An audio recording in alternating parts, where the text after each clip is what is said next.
Muy buenos días, mi nombre es Armando Marín.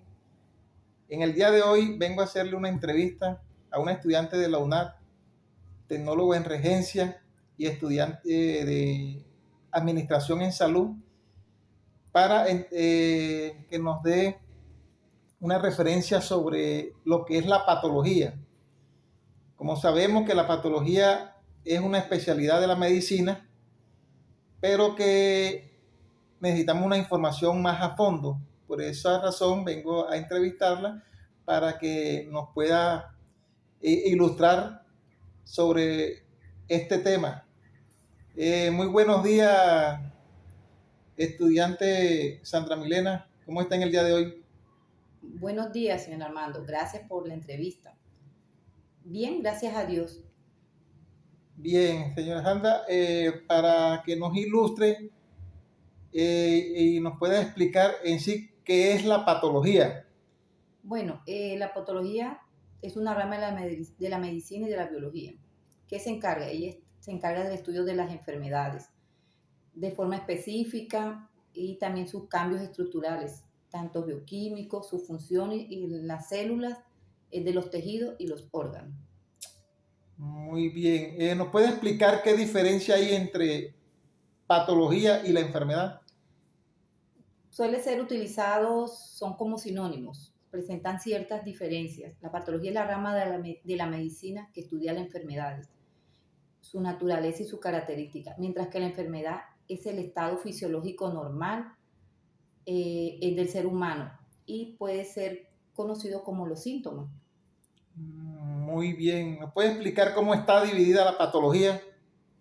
La patología se divide en dos grandes ramas. Está en la patología general y la patología sistémica. Dice que la patología general se ocupa de las reacciones, digamos, ella ve las reacciones de las células, los órganos y tejidos, cómo están reaccionando dentro del organismo del ser humano. Mientras que la patología sistémica se encarga de analizar todas las alteraciones que tienen estos tejidos órganos, tejidos, células, ya sean en forma, tamaño, color. Bien, o sea que por lo que observo es el estudio de los órganos y tejidos en sí, o sea, el estudio de la célula. ¿Nos puede explicar qué es la célula? Bueno, es el proceso vital del organismo. La célula es la unidad estructural y funcional del ser vivo. Para ser célula debe tener ciertas características. Esta debe tener una membrana plasmática, un ADN, que es donde va la información genética, los procesos metabólicos, también cuenta con el citoplasma, es donde se encuentran los organelos y el núcleo. En la naturaleza hay dos tipos de células. Tenemos las células eucariotas y las células procariotas.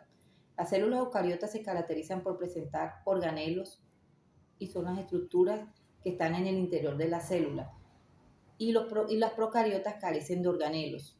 Como estas carecen de organelos, su material genético se encuentra libre en el citoplasma, es decir, ellas no tienen núcleo, mientras que las eucariotas sí tienen núcleo. Ah, muy bien. ¿Cuál es el campo de aplicación de la patología en los servicios de salud y cuál es el rol que cumple el patólogo? Bueno, esta se aplica en el campo de la patología clínica, que es la que se ocupa del diagnóstico de las infecciones, de las enfermedades. Estas se hacen a través de los laboratorios, análisis que llegan a los laboratorios. Aquí se va a ver la medición y la cuantificación de fluidos corporales y tejidos microorganismos. La podemos aplicar en la patología forense, que comprende las autopsias clínicas y violentas, y en la patología molecular. ¿Cuál sería el rol del patólogo? Claro, él se encarga de analizar y estudiar la estructura celular, digamos la estructura de los órganos, los tejidos, a través de esos análisis, e intenta explicar los porqué de las distintas enfermedades, desde lo morfológico hasta lo molecular. Muy bien. ¿Cuál es la organización del cuerpo humano de acuerdo con los niveles macroscópico y microscópico? Bueno, el cuerpo humano se organiza en, en grados de complejidad, crecientes que reciben el nombre de niveles de organización. En orden ascendente, lo microscópico a lo macroscópico son los siguientes. El nivel químico molecular. El cuerpo humano está formado por ótomos que se agrupan para formar moléculas. El nivel celular, diferentes moléculas dan lugar a las células que son unidas y forman un cuerpo pequeño. El nivel tisular es un conjunto de células especializadas y su función es agruparse para formar tejido, por ejemplo, el tejido muscular.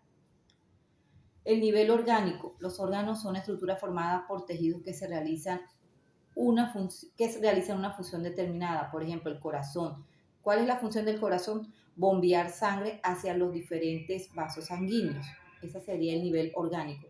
El nivel de aparato y sistema serían varios órganos que participan en la realización de una función. Por ejemplo, el corazón, los vasos sanguíneos forman el aparato circulatorio. El nivel de organismo, el conjunto de estos aparatos y sistemas funcionando de forma coordinada da lugar al mismo organismo humano. Muy bien. De acuerdo a lo que usted nos informa, el patólogo es el que prácticamente es el que estudia la célula de las enfermedades y es el que da el diagnóstico, pero en este caso, ¿quién es el encargado de darle tratamiento al paciente? Sí, el encargado es el especialista, él es el encargado de llevar el diagnóstico que le da el patólogo a buscar una solución a su enfermedad, ya sea para que las células no crezcan, no sigan reproduciéndose o incluso llegar a casos mayores y hacer una cirugía.